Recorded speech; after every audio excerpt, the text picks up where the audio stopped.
Hi there, I'm Mabel Jong, and you're watching the World Healthcare Congress Interview Zone here in Washington, D.C., and I'm so pleased to have Dr. James Mandell with us. He's the CEO of the Boston Children's Hospital.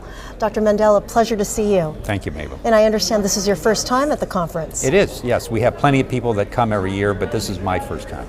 And what sort of information are people wanting from you since there's a lot that's been happening in Massachusetts? Yep. I'm sure that the rest of the states in the United States have a lot to learn from Massachusetts. Well, they called to ask if we would put on a panel that had to do with Massachusetts healthcare reform, some of the effects of that reform, and specifically there was a Harvard Business Review article that talked about bending the cost curve, and we were featured in that article. Yes. And so they asked if we would put a panel together for that purpose. And what were some of the lessons learned from what the state has gone through over the years? Well, we've had the beginning of healthcare reform, or what we might call universal healthcare, since 2006. So the rest of the country will see this in 2014, so we'll be many years chronologically ahead of the time period. Okay. And what we've seen is a whole host of economic changes, market changes, changes in coverage, and actually changes in the way the healthcare payers and the providers are seeing the delivery system. So it's been very interesting. Now, is there anything that Massachusetts could have done differently that the rest of the states could learn from?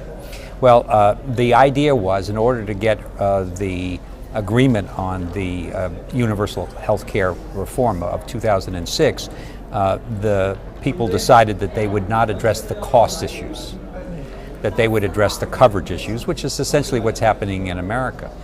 If you look at the estimate of the Congressional Budget Office on the effect of the Affordable Care Act, they say that it's going to cost close to $1 trillion over the next 10 years to cover all of these people. Right. And in what happened in Massachusetts to a much smaller degree was we went from pretty good coverage, about or close to 90% coverage, up to about 97 or 98% coverage over the last 4 or 5 years. So that's great. But the cost implications of that is that Massachusetts has the highest cost per capita for healthcare of any state in the country. Right. Wow. And so is that what we have to look forward to as we transition? What I'm worried about is how is it going to get paid for? Yes. The way we've addressed it is over time, as the health costs have soared, the market has responded by having all kinds of new products. So we have what are called limited networks, tiered networks, tiered products, where if you're a family, you won't necessarily be able to go to the physician or institution of your choice unless you have a very high copay, or essentially if you pay out of pocket. So those insurance products are out on the market now, and those are private insurance products. Right. And so that's sort of the market reform that's occurred on the private side. On the public side, they've covered most of the lives, especially for the previously uninsured.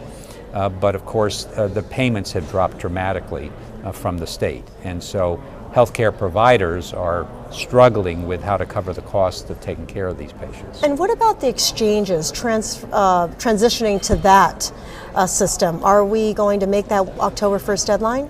Well, I think that many states may opt out. I think Massachusetts will have no trouble.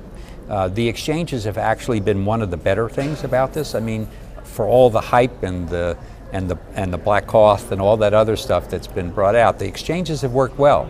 People predicted that whole groups of individuals and families would move from insured to Medicaid or some other thing that was less stable.